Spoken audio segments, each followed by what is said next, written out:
All right, let's get into it. If you've spent any time at all in the tech world, you know that building great software is, well, it's a lot more than just writing code. It's this complex dance between people, plans, and all the problems that pop up along the way. So today, we're going to demystify the world of project management. We're going to go on a journey from the basic rules of the game all the way to the real art form, leading people. And we're kicking things off with one of the most famous and honestly one of the most counterintuitive laws in all of software engineering. It comes from Frederick Brooks's classic book, The Mythical Man Month. So picture this. Your project's late. What's the gut reaction? Throw more people at it, right? Nope. Brooks figured out that in the software world, that actually makes things even later. It's the perfect hook for us because it proves right from the start that managing tech projects isn't just common sense, it's a real craft.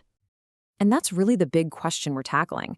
If the obvious answer, just adding more resources, is actually a trap, then how do we get a complex project across the finish line successfully? What are the principles, the tools, and, when you get right down to it, the skills that make the difference between a huge success and a total disaster? Let's break it all down. Okay, first things first. Before we can even begin to talk about managing a project, we all need to be on the exact same page about what a project even is. It sounds almost too simple, right? But trust me, getting this definition down is the foundation for everything that follows. So here's the official definition from the Project Management Institute. And there are two words here that are absolutely key: temporary and unique. Temporary means it has a clear beginning and a clear end. This isn't just day-to-day operations. And unique means we're making something that hasn't been made before. And that's so important because uniqueness, by its very nature, means uncertainty and risk, which is exactly what project managers are there to handle. The official guide, what's called the PMBOK, breaks the whole job down into these core areas. And this shows you right away that a project manager does way more than just make schedules. They're constantly juggling all of this, managing what everyone expects, from the customer to the coders, building a solid plan, navigating all that uncertainty we just talked about, focusing on actual delivery, and maybe most important of all, building a great team. All right, so we've got the landscape. Now we need a toolkit, a methodology. And in the modern software world, it really boils down to two major schools of thought you can choose from. This really lays out the huge difference between what we call predictive or waterfall and adaptive, which you probably know as agile. With waterfall, you try to figure out every single thing up front. You lock down all the requirements, you make a super detailed plan, and then you just execute. And that's great for projects where the goal is totally clear, like building a bridge. But with software, things change all the time. And that's where Agile shines. It's built to embrace change. You work in short cycles, you get constant feedback, and you deliver working software in small pieces. The key takeaway here isn't about which one is better. It's about picking the right tool for the job you're facing. So let's zoom in on our specific playground, the world of software and IT. This is where all those principles smash into the messy reality of code and servers and things changing by the minute. And it's where some really powerful ideas have come from.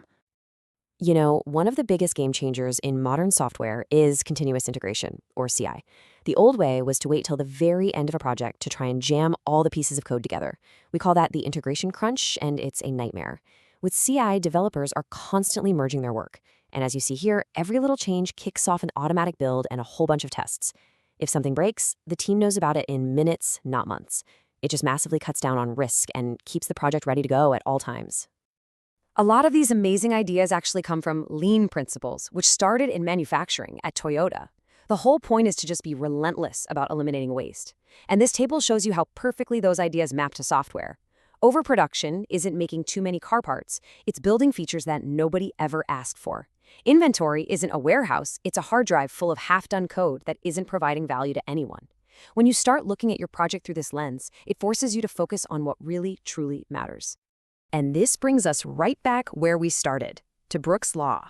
This original chart from his book shows you why adding people is so dangerous. Look, with 3 people, you've got 3 lines of communication. Simple enough? But add just 2 more people, and suddenly that number explodes to 10. And that's not even counting the time you lose just training the new folks and getting them up to speed. The big idea is that you're not just adding more hands to do the work, you're adding an incredible amount of complexity that can grind the entire project to a halt. So, we've covered the principles, we've looked at the tools, but let's be real, a toolbox doesn't build a house. A craftsperson does. And that's the final, and I think the most important piece of this puzzle. It's the human element.